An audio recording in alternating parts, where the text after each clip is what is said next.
Bonjour mes petits farfadets, c'est Rina Noctalis. On se retrouve dans une nouvelle vidéo et même dans une nouvelle rubrique puisqu'il s'agit d'une rubrique consacrée à la lecture. Alors je suis quelqu'un qui lit énormément, vous vous en douterez, principalement de la fantasy et du fantastique, mais pas seulement. On va parler de science-fiction. Alors vous allez me dire mais pourquoi? Et moi j'ai envie de vous dire pourquoi pas. Pourquoi pas?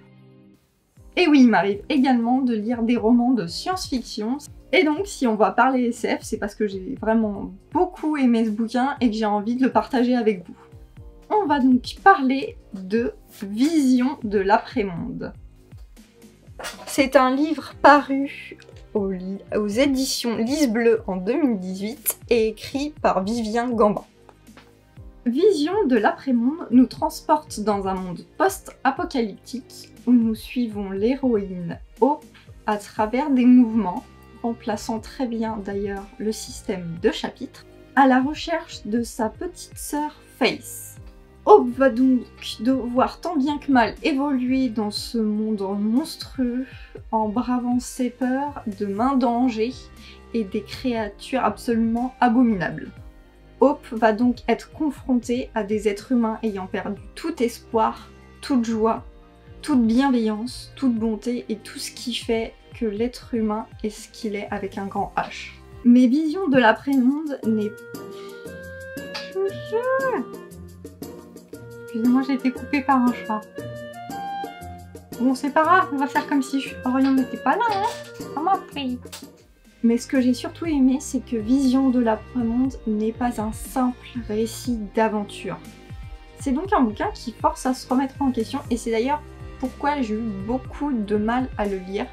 Je suis quelqu'un de très cérébral, il est très bien écrit, on se projette tout de suite aux côtés de Hope, avec ses angoisses, ses peurs, tout en ayant envie de savoir si elle retrouve son cerveau ou pas.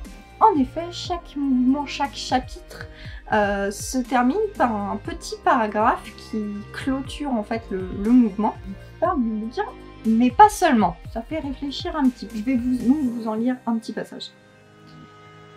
L'amour, le sentiment, cette chaleur dans le cœur des ténèbres avait été finalement dévorée par le froid régnant sur cette terre. Parfois, pour avancer dans la vie, il faut savoir renoncer à ses désirs.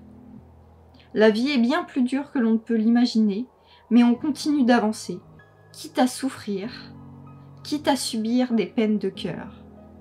La vie n'est pas un long chemin calme et droit, la vie est un labyrinthe, sinueux et brumeux. On avance sans trop savoir où l'on se dirige, mais il faut toujours avancer, ne jamais s'arrêter, ne jamais reculer.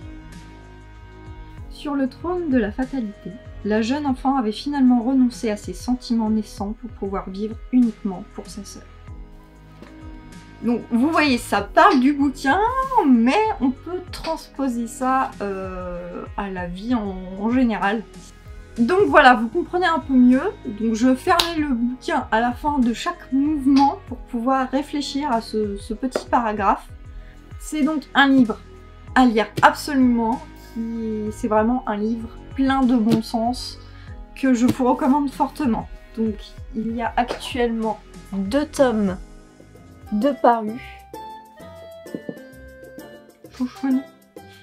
Alors, là c'est tout pour Vision de l'après-monde. Donc pour l'instant je n'ai lu que le tome 1, je lirai évidemment le tome 2. Je vous ferai sûrement une deuxième petite vidéo déjà pour faire un petit comparatif pour voir si ma vision de l'après-monde a changé. Qui sait?